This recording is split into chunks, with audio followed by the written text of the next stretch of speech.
The year is 897. The city is Rome, a city of crumbling marble, where vines creep through broken temples, and stray dogs wander through forms once filled with senators. The air smells faintly of smoke, bread, and the Tiber River, which carries more secrets than anyone cares to count. And in the middle of all this, there is a pope, a living pope. But he has a problem with a dead pope. So he does what any reasonable or unreasonable man in power might do. He orders that the corpse be dug up, dressed in papal robes, propped on a throne, and put on trial. This is not a fable. This is not even a satire.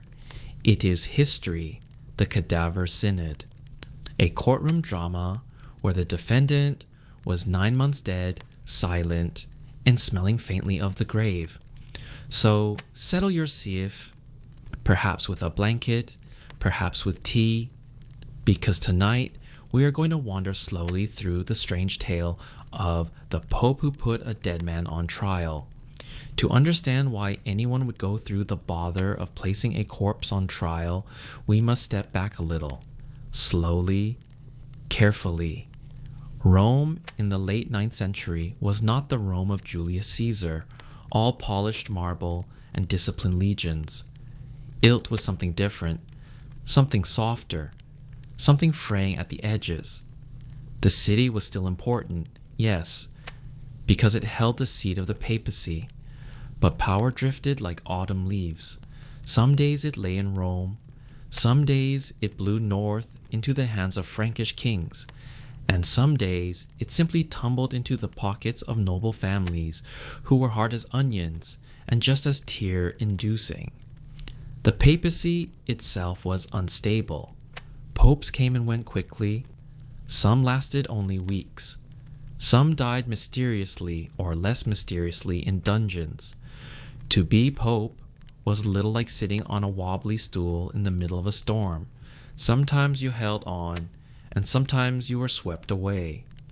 Into this world stepped Pope Formosus, a man whose very name means handsome in Latin, though whether he was or not, we cannot really say. He had enemies, he had allies, and he had a long and complicated career, too complicated, perhaps, for his own safety.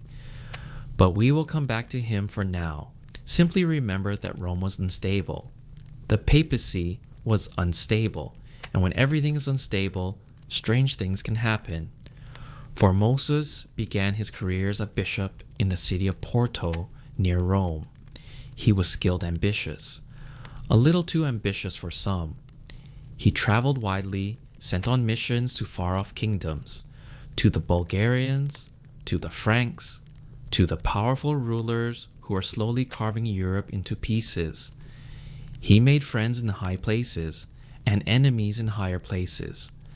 At one point, he was even excommunicated, cast out of the church for supposedly abandoning his bishopric.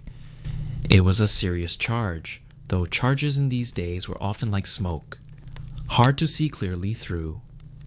Eventually, the punishment was lifted, and Formosus returned to favor. And after a long, twisting path, he became pope in the year 891. An old man now, tired perhaps, but determined. His papacy was not peaceful.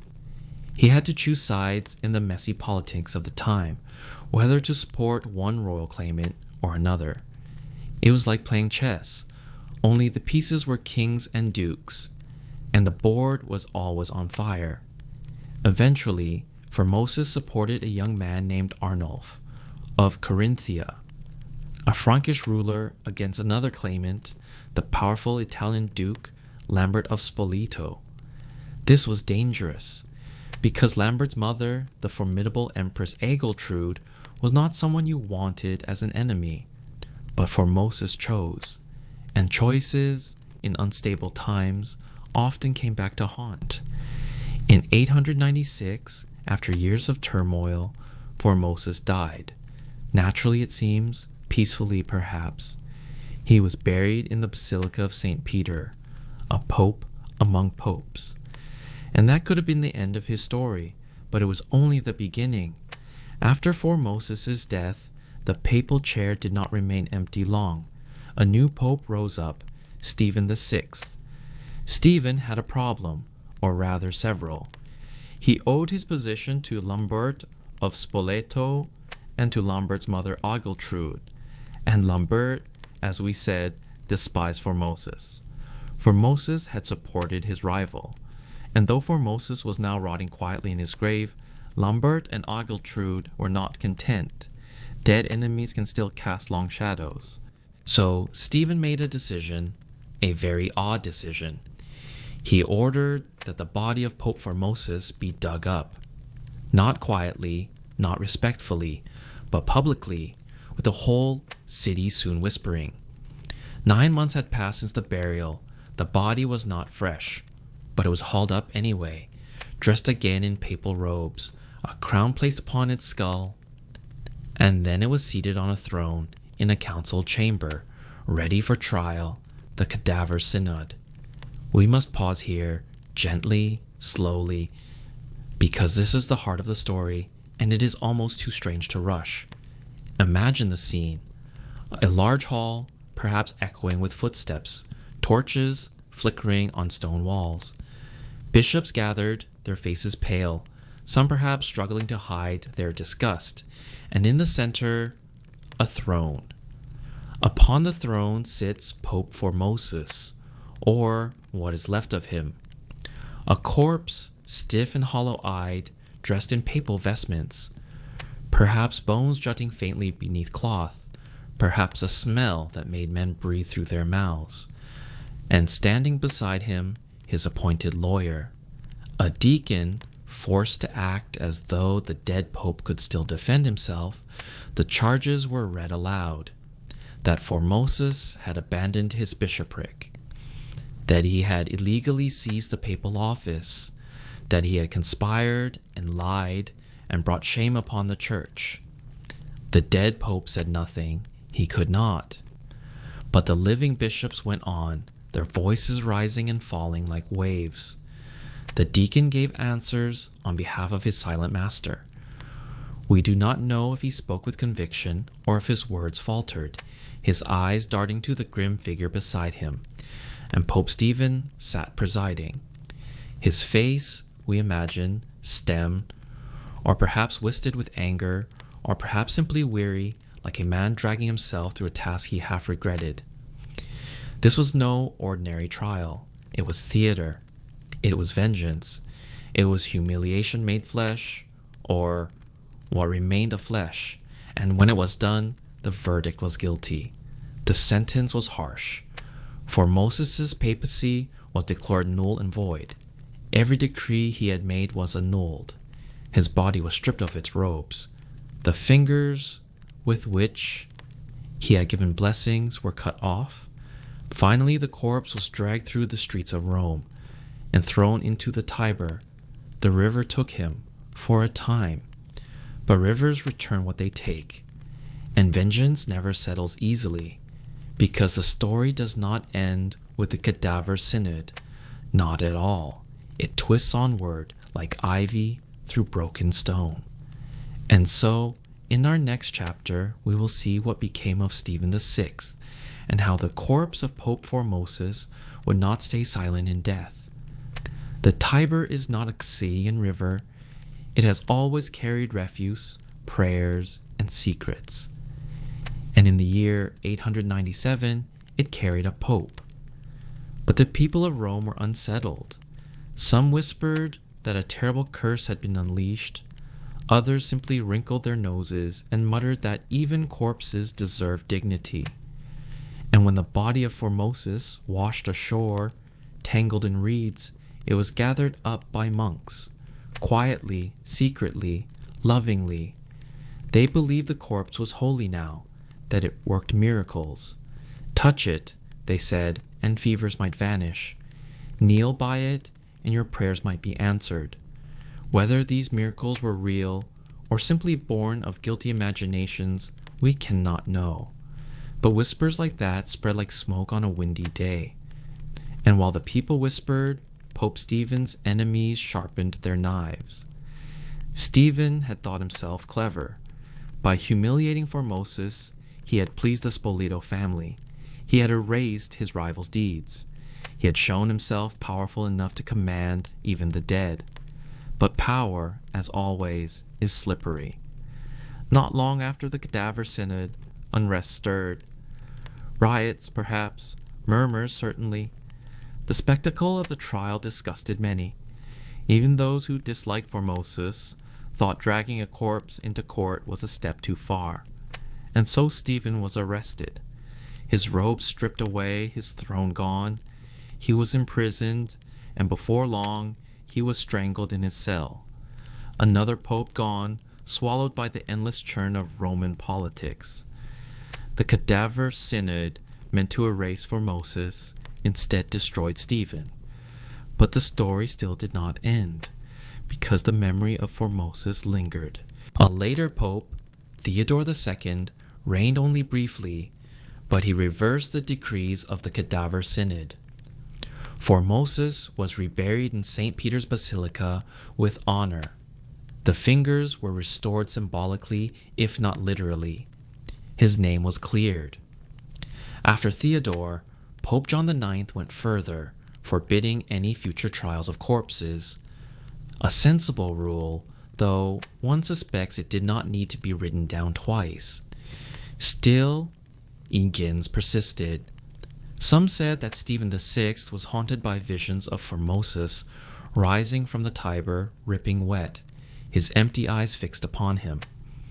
Others swore that the trial cursed Rome itself, bringing famine and chaos in the years that followed. Perhaps true, perhaps not. History is often embroidered with threads of imagination because plain cloth is sometimes too thin to warm us. At this point, you might be wondering why. Why go through the trouble of exhuming a body, dressing it in robes, and pretending it could answer charges? The answer, like much in history, is complicated. Part of it was politics. By condemning Formosus, Stephen could please Lambert and Agiltrude. He could also invalidate the ordinations Formosus had performed, weakening his rivals within the church. Part of it was symbolism. In the Middle Ages, the body and soul were deeply linked in people's minds. To punish the corpse was to punish the man. To strip the corpse was to strip the soul of dignity. It was theater, but theater with sharp teeth. And part of it, perhaps, was madness. A frenzy born of fear, anger, and the claustrophobic politics of Rome. When men are desperate, they sometimes lash out at enemies who cannot fight back, even at corpses. The Cadaver Synod did not solve Rome's problems. The papacy remained unstable. In the decades that followed, popes rose and fell with dizzying speed. Some were murdered, some were exiled. Some lasted only a handful of weeks. But the memory of the trial lingered, a stain that could not be scrubbed away. Even centuries later, chroniclers wrote about it with disbelief, as though they themselves could hardly believe their quills were scratching such words onto parchment. And modern readers, too, pause, shake their heads, wonder how such a thing could ever have seemed reasonable. But then again, history is filled with moments where reason takes a holiday, where fear or pride drives people into the absurd, where the strange becomes real, if only for a little while. The Cadaver Synod was one of those moments. So what are we left with? A pope named Formosus, whose name meant handsome, but whose corpse became an object of ridicule. A pope named Stephen, who sought to humiliate his enemy and was himself humiliated unto death. And a river that carried both body and rumor, washing secrets into the sea. The Cadaver Synod reminds us that power does not stop at the grave, that enemies can reach beyond death, pulling bones from the earth, that sometimes the living cannot let the dead rest. It is a story both grotesque and strangely tender, grotesque because of the trial itself, tender because monks still gathered the body, still believed in miracles, still tried to restore dignity to what had been stripped away. And perhaps that is the quiet lesson, that cruelty can echo, yes, but so too can kindness, however small. So as you drift towards sleep, imagine Rome at night, the broken columns, the soft air, the Tiber whispering against its banks, and in the distance, the faint memory of a trial where the judge was living, the defendant was dead, and history itself sat in the audience, shaking its head. Good night.